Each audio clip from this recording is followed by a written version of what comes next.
Hey guys, as promised, the inbox review of the Stirling Mark III. As we all know, this was the first of the four engine heavy bombers to enter service around about 1940, apparently. It didn't actually see action till around about early 41, because obviously in 1940 they were working them up. It wasn't as successful a bomber as the Lancaster and the Halifax in terms of the performance and the height. It couldn't get to the height that the Lancaster and the Halifax could, and unfortunately was an easy target for flak gunners over in Germany, etc. But it did its part in the first of the 1,000 bomber raids. And sold it on frontline service until around about 1944, when it was taken out of frontline service, and some of the aircraft were converted to troop carriers come glider tugs, for which Italeri do the Mark 7 variant, and saw service till around about 1946. I think they withdrew them, and then the last example flew in around about 1950 apparently. Unfortunately, there are no surviving examples fully built, and none flying, which is a sad state of affairs considering it was the first of the four engine heavies. But apparently there is a group who have managed to get hold of a fuselage that was raised from a fjord somewhere in Norway. So they're hoping to get parts from other parts of aircraft that are dug up or whatever it is, and then hopefully, like they did with the Halifax at Elvington, they'll rebuild a full example, and that would be a sight to see, because this beast is bigger than either the Halifax or the actual Lancaster. In fact, in terms of the wingspan, they had to limit the wingspan to 100 feet to fit into the hangar doors, so that shows you how big it was, and it was a lot taller than the Lancaster stood. So without further ado, we're going to turn the camera around, and I'm just going to adjust the camera now, and we'll turn it around. And here you have it. This is Italeri's recently reissued Stirling bomber in the guise of the Mark III, as opposed to the Mark I, which they brought out around about 10 years ago. It sold very well. Then they took it off market and just basically did the Mark 7 glider tug, come troop transport. And I'm happy to say they brought it back as the Mark 3, because I did have one of these in my stash as the Mark 1, and I was a bit of an idiot to get rid of it, because the detail on the inside is absolutely exquisite compared to the old Airfix tooling. Yes, I'm very glad I've actually got this back in my stash again. And believe it or not, as soon as it came out, they started selling like hotcakes again. Because obviously this is the only other manufacturer that does the Stirling apart from Airfix. And I think Airfix's boxing, may correct me if I'm wrong, is now out of production. So I don't know how long they're going to have this one in production for. So I thought, well, let's grab one, so at least I can have an example in my builds for the future of a Stirling. And to be honest, out of the two, I think the Mark III looks a bit chunkier, and a bit more aesthetically pleasing, I would say. Don't know why, but it is. But anyway, without further ado, we get on with the inbox review. As you can see here, it's got a beautiful box art, which is one of the pure attractions as to why I bought it. And it's also got parts for a Pathfinder version with an H2S radar, which apparently they didn't have it on most of the aircraft, so there you go. It was powered by Bristol Hercules engines, but again, because of the shortness of the wing, it didn't really sort of attain any high ceiling records, and a lot of them got picked off, unfortunately, during some of the raids. But the crews, they loved them. I think they could take quite a bit of damage, but as I say, it wasn't as it was restricted in the loads it could take, to be honest, as compared to the Lancaster. But anyway, enough of the waffle. We're going to get on with the inbox review. As you can see, it is a top box opening kit. kit number is 1462. If you want to get over that, it's 1462. Dimensions of this kit as it stands is 36.9 centimeters. And around the other side you've got a little bit of information about the Stirling, photo of the etch brass set you get with it, and obviously you've got the photograph of the decals. So there you go. Anyway, we'll open the box. It's quite a sizable box. I get the instruction sheet out. You get 1, 2, 3, 4 bags of sprues, and obviously you've got your etch brass set there, as you can see. So that's that. And then we've got the decals. So right, as is usually the case with me, I've forgotten my scissors, so I'm going to pop next door and get them. So bear with us.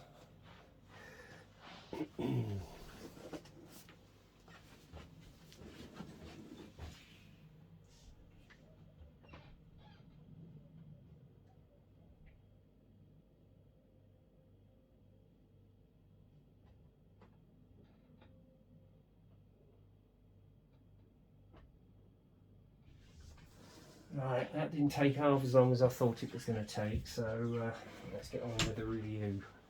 Anyway, first up you got the standard Italeri printed pamphlet. Again, you got a little bit of history about the Stirling itself in English, French, Spanish, Italian, Danish and the Russian. So there you go. Mind you, not that Russia's very popular at the moment, but anyway, I'm not going to get into the politics of that. So, open up the pamphlet, you've got a photograph of the actual sprue trees themselves, so that you can check off and see that you've got all the parts that you need for the kit. And then obviously you've got the paint guide there with FS numbers, and they're done in Italeri colours. Again, with the hobby colour app, you can actually convert that to the paint brand that you need.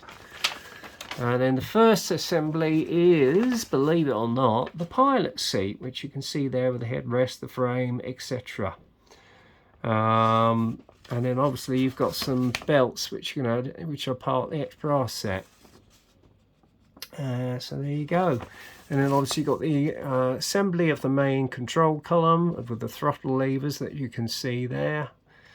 And again, you've got an etch brass set with a decal. I might go for aftermarket. And then you've got the pilot and co-pilot seat that goes in onto the floor along with the control panel and the control yokes. And then the next section is obviously you've got the navigator and the wireless operators section, the assembly of the seats, and then they go onto the floor and the cabin, etc. And the bulkhead goes on along with the radio. And the same with the other bulkhead, which you can see there. And then they're fitted to the floor, etc., etc. And you've even got the navigator's desk there, so there you go. A lot more detail than the old Airfix seat, which was just hollow. And then obviously you fit the cockpit area to the lower part of where the wireless operator and the navigator station is. They are then connected to the bomb bay, which you can see there. And on the opposite side you've got the control parts of where the actual bomb bay doors go. And again, it's showing you to cut out a little area there for the observation block, or 2 holes.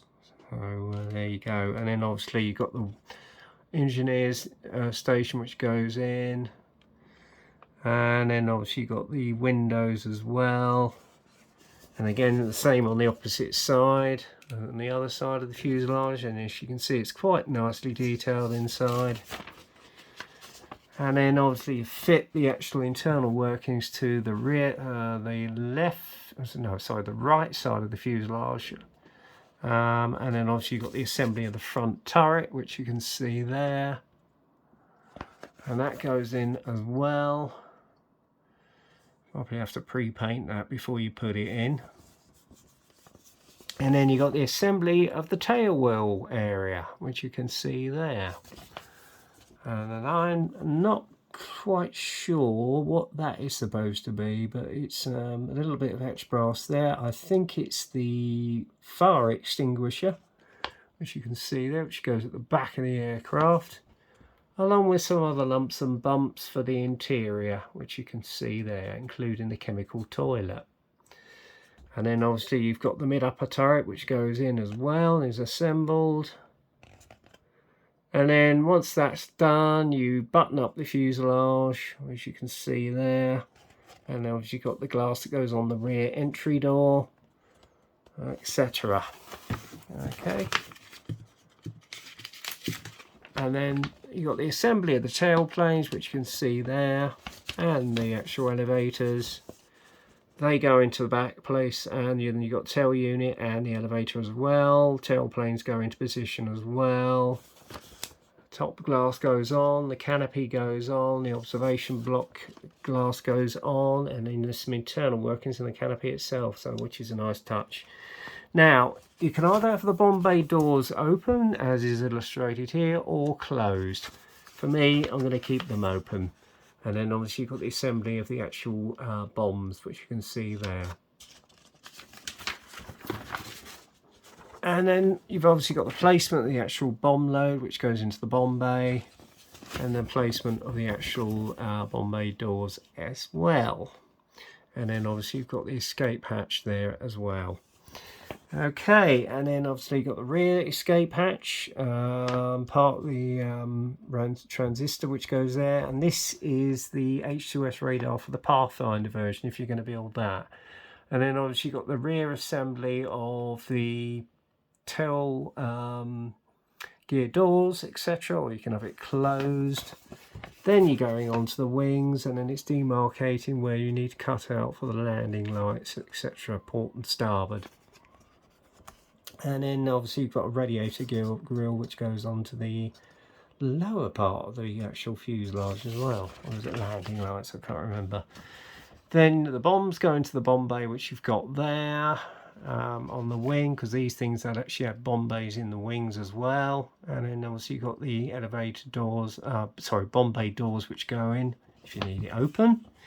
Then you've got the actual assembly of the main undercarriage units, which you can see here. Does look quite complex, but I've been assured they're quite sturdy. And the good thing is with the wheels, they're flat-nosed as well, to sort of give their additional weight to the aircraft.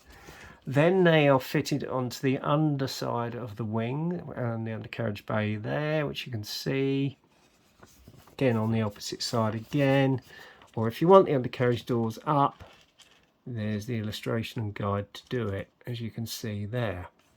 Okay, now then you button up the wings, as it were, obviously putting a few holes in there. This is the air scoop, I think. That actually goes on the underneath the engines, which you can see there, and obviously you fit the undercarriage bay doors in. And then obviously the exhausts go on as well. And there's the actual assembly of the air scoops. And then the assembly of the Bristol Hercules engines, which you can see there. Okay, and then obviously you've got the exhaust going on as well. And then you fit them onto the firewall of the engines, and then there's the assembly of the radiators which go on as well. The elevators for the wings go on, engines on, propellers on.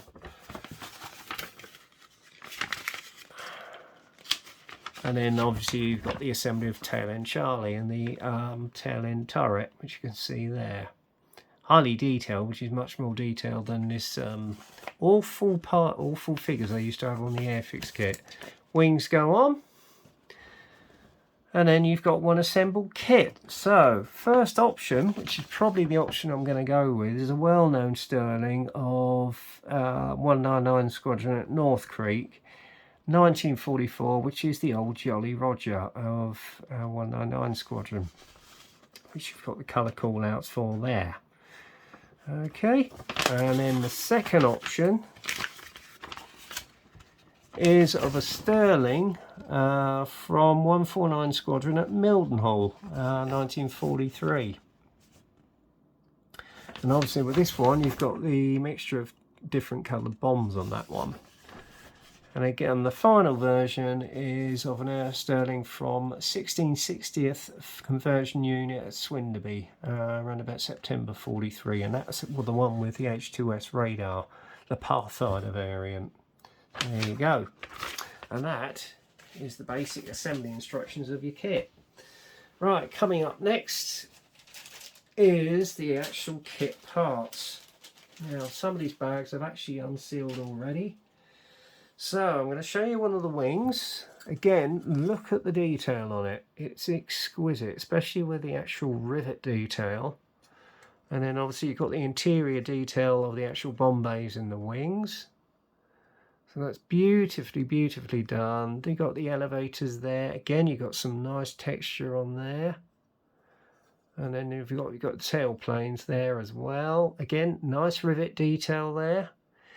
Yeah, old panel lines are a little bit trench deep, but once you get a wash on it, it's going to look far more effective.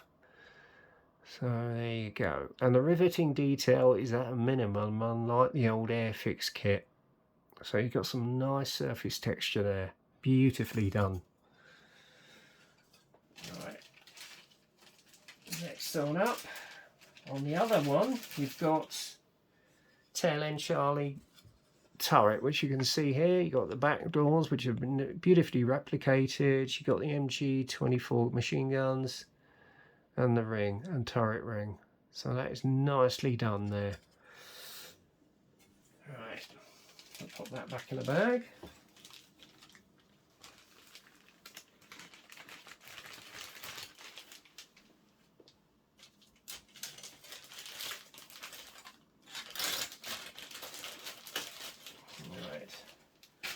So that's that part done. Now,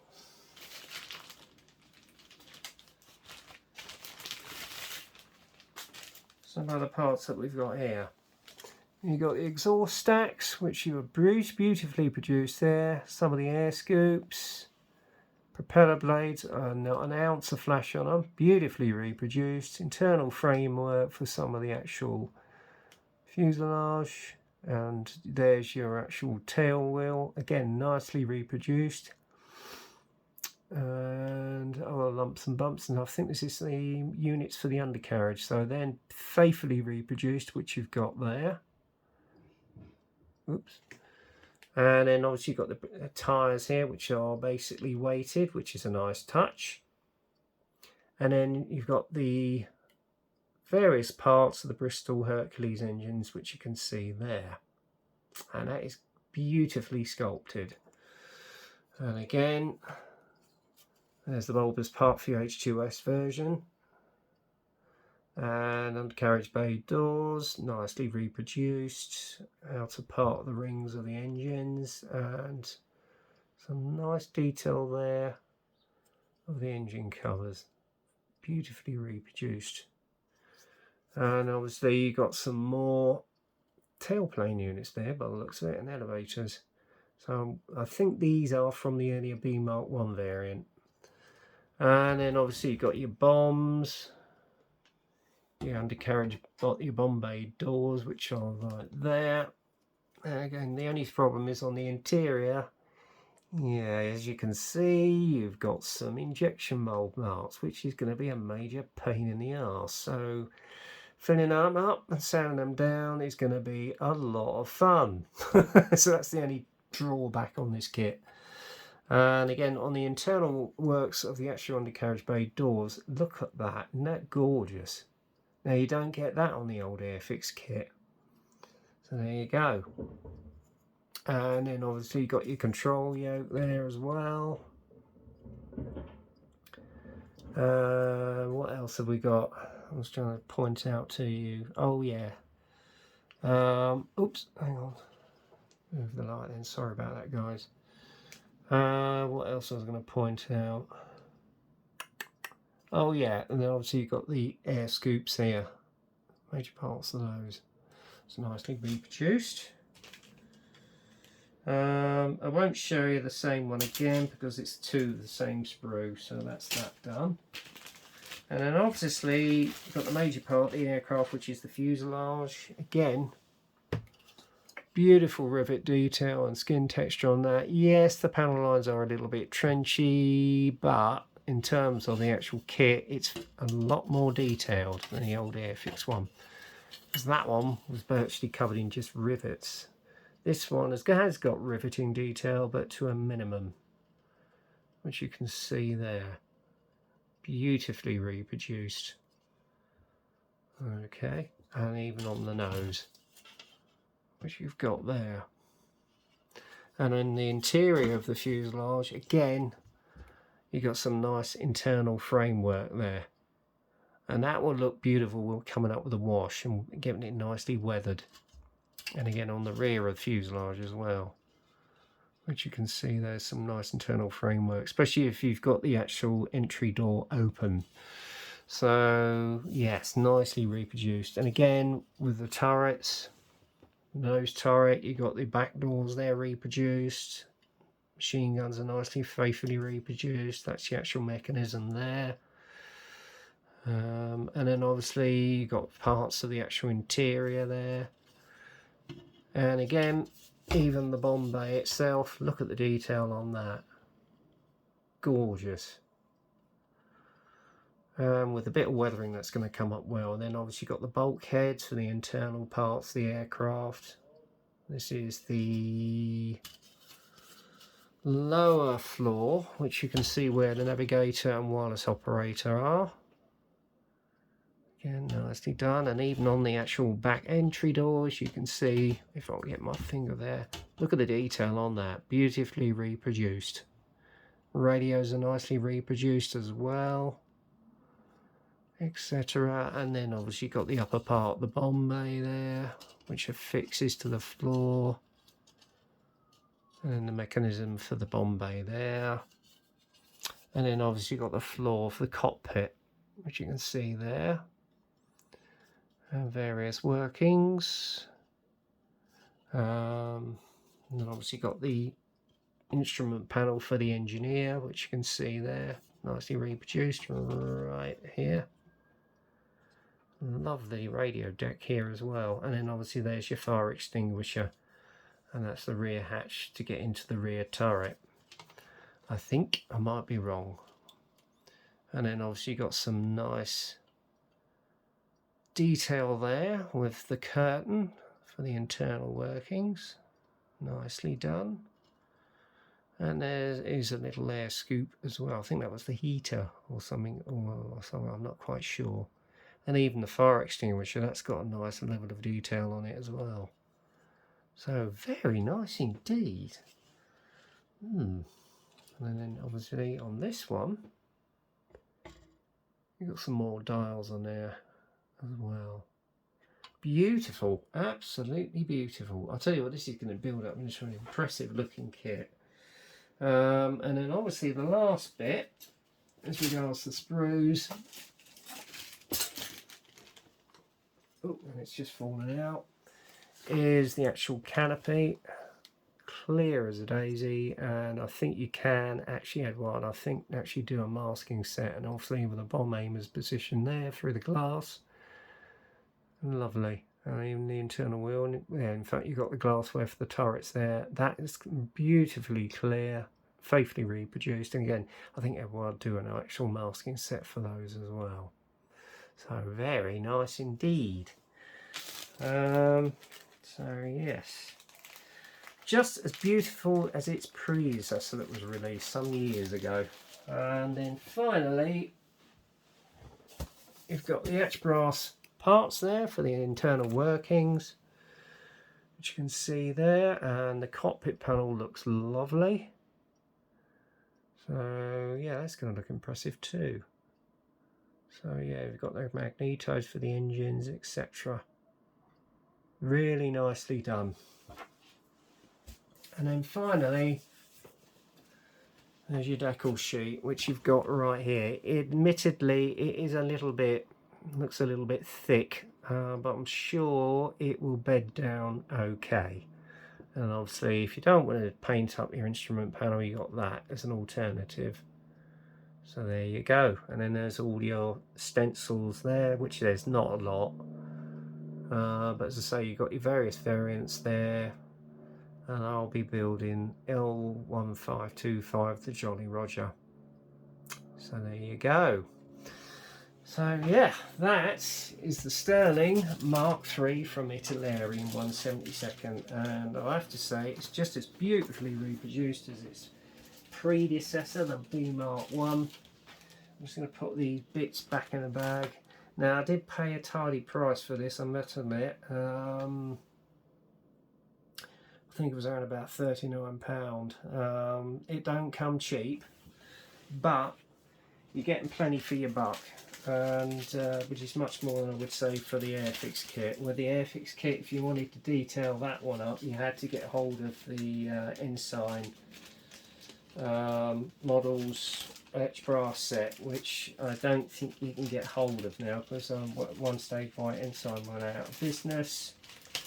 And an American company did buy them up, but they didn't continue with all the etch brass sets, and I think unfortunately one of the victims was the Airfix kit set. So this one in all terms is a bit of a bonus as regards detail on the internal workings. I mean, obviously if you wanted to add to it, I mean, there are companies out there which do aftermarket again for this, but to be honest, I don't think you need a great deal with this, because the detail in it is just absolutely superb for the interior. I like the fact that they've got weighted wheels on the aircraft, which you didn't get with the Airfix kit. The internal curtain, which is a nice little touch. The detail on the engines is superb. Even the surface texture on the fuselage is beautifully represented. The only drawback is obviously the trench panel lines, but again, compared to the Airfix kit, I wouldn't worry about that. I wouldn't worry about that at all. In fact, I'm tempted to get hold of one of their Sunderlands to go alongside this, but maybe at a later date. Because I've got enough kits in my stash as it is. I could even have my own bloody model shop at the moment now, or half of it. But no, it is a lovely, lovely kit. It may be expensive, but what you're getting for your buck, it's well worth it. So I'd heartily recommend that you get hold of one of these before they go out of production, because once they've gone out of production, you're going to be left with the only old Airfix kit. Unless, and let's put it out there, the Airfix retool the Stirling. So you never know. Stranger things have happened. In fact, it would be nice if Airfix did a tooling of the actual forerunner to the Lancaster, the Manchester, so that would complete the whole Bomber Command set, really. But you know, you never know what's around the corner. You never know what Airfix have got up their sleeve.